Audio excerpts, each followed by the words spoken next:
की अभी बनाई गई है और जदयू के पीछे संजय सिंह जी और बिहार सरकार के उपाध्यक्ष संजय सिंह जी हैं और बिहार सरकार के मंत्री सुमित सिंह जी हैं। पूरा 10 स्टैंड रोड अभी जाम कर दिए हैं आप लोग एकदम। देखिए, ये लोगों का प्यार हम लोग के प्रति है। तो जो लोग बिहार के कोने कोने से आए, स्वाभिमान दिवस महाराणा प्रताप का जो सूरवीर महाराणा प्रताप जो स्वाभिमान दिवस के रूप में, स्मृति दिवस के रूप में मना रहे हैं, उसको सफल बनाने के जो लोग आए सही दिल से उनको धन्यवाद देता है। खासकर माननीय मुख्यमंत्री जी को हम लोग की तरफ से, सब लोगों की तरफ से माननीय मुख्यमंत्री को धन्यवाद। उन्होंने बहुमूल्य समय हम लोग को देने का काम किया। बिहार सरकार के मंत्री विजय चौधरी जी, अशोक जी, छोटे भाई सुमित सिंह जी, जयंत राज जी, सभी मंत्री आए, सभी एमएलए आए से मिले, मैं उनको भी धन्यवाद देता हूँ। स्वाभिमान दिवस के रूप में मना रहे हैं, साथ ही एक ट्रस्ट बनाने की बात की है जो एक अच्छी पहल बताई जा रही है। हाँ, निश्चित तौर पर पहले ही हम ट्रस्ट बना लिए। हम घूमते थे तो लोगों का कहना था, एक मधुबनी में घटना घटा था, हम लोग कोई अमीर बाप का बेटा नहीं है, तो जो घटना घटा था यहाँ मोहम्मदपुर में, वो मुखिया भी संजय सिंह आए हुए हैं, उनके परिवार से 4 लोग मर गए थे। तो हम जब गए, एक बच गया था, तो हम लोग 8 लाख रुपया देने हैं, उस बचा हुआ आज भी पारस में भर्ती। उसी से हमने निर्णय लिया था एक ट्रस्ट बना के गरीब का सेवा करें, लड़की का शादी कराएंगे, गरीब लड़का को पढ़ाएंगे, और जो अकस्मात कहीं घटना घट गया, गरीब पर उसको कुछ पैसे की जरूरत, 4 लाख पहले तो हम लोग वोट निर्णय देंगे, ऊपर वाले हम लोग को दुआ कर, राजनीति में जिंदा रहने के लिए थोड़े आए हैं, आने वाला पीढ़ी याद करेगा, सेवा करेंगे, सेवा करना हम लोग। चलिए, बिहार सरकार के मंत्री सुमित सिंह जी हैं, एक सवाल लेंगे। राष्ट्रीय स्वाभिमान दिवस के रूप में इस पुण्यतिथि पर मनाया जा रहा है, क्या कुछ कहेंगे? देखिए, इसलिए तो सबसे पहले बधाई के पात्र हैं हमारे बड़े भाई श्री संजय सिंह जी, जो इस तरह के कार्यक्रम को लगातार हर वर्ष करते आ रहे हैं। इससे जो नई पीढ़ी है उनको महाराणा के बारे में जो विशेष जानकारी है वो भी इनसे प्राप्त होती है, और महाराणा की जो कीर्ति है उसको ये अमर कर रहे हैं। चलिए, क्या कुछ कहिएगा? इनसे पहले लीजिए ना, से ले लीजिए। हम धन्यवाद देना चाहते हैं अपने मित्र, अपने भाई संजय सिंह जी को, कि हर वर्ष की भांति इस साल भी उन्होंने राष्ट्रीय स्वाभिमान दिवस का आयोजन किया। यह स्वाभिमान दिवस देश प्रेमियों के लिए, जिनके जो नौजवान पीढ़ी हमारी, किस तरह से हमने लड़ाई लड़ा, किस तरह से सामाजिक समरसता के साथ सभी जाति धर्म के लोगों को लेकर के इस देश को की अखंडता को बचाने के लिए महाराणा ने संघर्ष किया, उसके लिए प्रेरणा के लिए हम आज उनको याद करते हैं, और उनके पद चिन्हों पर चलते हुए समाज का भविष्य में हम निर्माण करें, अपने प्रदेश, अपने देश के प्रति भाव रखें, इसके लिए हम संकल्पित होते हैं। तो संजय सिंह जी को धन्यवाद देते हैं, जिन्होंने हर साल ये इस तरह का कार्यक्रम का आयोजन करते हैं, और नौजवानों में अपने जो प्रदेश के प्रति समर्पित लोग हैं, अपने नेता के प्रति जो समर्पित लोग हैं, उनमें उनके मनोबल को बढ़ाने का काम करते हैं। देखिए, सबसे बड़ी सवाल ये है कि क्या नीतीश कुमार जिंदाबाद, चंद्र जिंदाबाद। देखिए सबसे बड़ा सवाल ये है कि क्या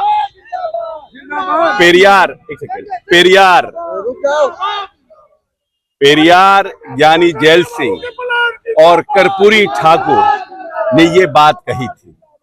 पेरियार किस साल में इन्होंने ये बात कहा कि जिसकी जितनी आबादी उसको उतनी हिस्सेदारी।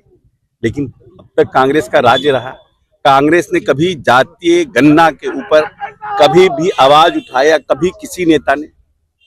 नीतीश कुमार इस देश में अकेले नेता हैं जिन्होंने जातीय गणना करा करके, चाहे वो अपर कास्ट के लोग हों, अति पिछड़ा हो, महादलित हो, दलित हो, मुसलमान हो, उनकी आर्थिक राजनीतिक स्थिति का पता किया। और राहुल गांधी कह रहे हैं कि ये फेक है, मैं करूंगा। जब बॉम्बे में सम्मेलन हुआ था तो नीतीश कुमार जी ने इंडी गठबंधन के लोगों से आग्रह किया था कि जातीय गणना देश स्तर पर हो और इसको हम अपने नेशनल प्लान में लाएं, लेकिन ममता बनर्जी ने वहां विरोध किया। क्यों नहीं राहुल गांधी खड़ा होकर ममता बनर्जी का विरोध किया? करनी और कथनी में फर्क है, क्योंकि अब लगता है कि जातीय गणना एक बड़ा पॉलिटिकल मुद्दा है, क्योंकि हर लोग चुनाव में ये बात कह रहा है, लोकसभा के चुनाव में, तो आकर के उस बात को दोहरा रही है। ये तो कॉपी है, नीतीश कुमार का कॉपी कर रहे हैं और ये कह रहे हैं कि ये अच्छा नहीं है। लेकिन पूरे इस 75 साल की आजादी के बाद, पेरियार आजादी के पहले से इन बात को कहते थे, 75 साल की आजादी के बाद अगर कोई नेता में इतना हिम्मत, राजनीतिक हिम्मत था, वो नीतीश कुमार थे, जिन्होंने इस प्रदेश में सरकारी जातीय गणना को ठप्पा लगाया। और जिसकी जितनी आबादी उसकी इतनी हिस्सेदारी पर बात की। नीतीश कुमार जिंदाबाद को सारा बना दिया गया है, कोई भी डिसीजन ले सकते हैं। अच्छा है, उन लोग की अपनी पार्टी है, उनका अपना काम है, हम क्या कर सकते हैं। एक सेकंड हैं?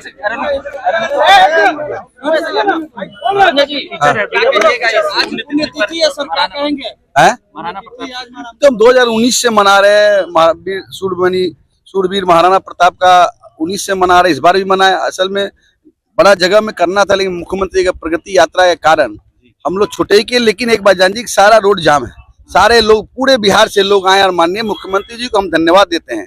2019 में जब महाराणा प्रताप की पुण्यतिथि मनाए थे, हमने मांग रखा था कि मूर्ति का मांग रखा था, लेकिन माननीय मुख्यमंत्री जी 2023 19 जनवरी को मूर्ति, उसमें हमारे मित्र भवन निर्माण मंत्री थे, इनका भी बहुत बड़ा योगदान है। माननीय मुख्यमंत्री दोनों को मैं धन्यवाद देता हूं, इन लोग के अथक प्रयास से महाराणा प्रताप का मूर्ति लगा।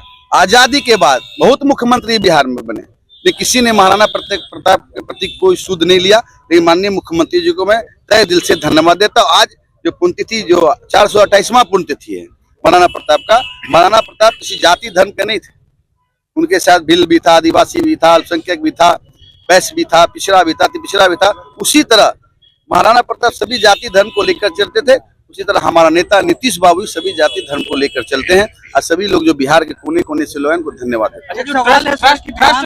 ट्रस्ट बन गया है, महाराणा प्रताप का ट्रस्ट बन गया। उसमें मकसद है कि गरीब लड़की का शादी कराना, गरीब लड़का जो पढ़ता है उसको मदद करना। अकस्मात कहीं घटना घट गया गरीब परिवार में, किसी जाति धर्म का है, उस बोर्ड का निर्णय होगा 4 लाख 5 लाख जो देना होगा हम लोग देंगे।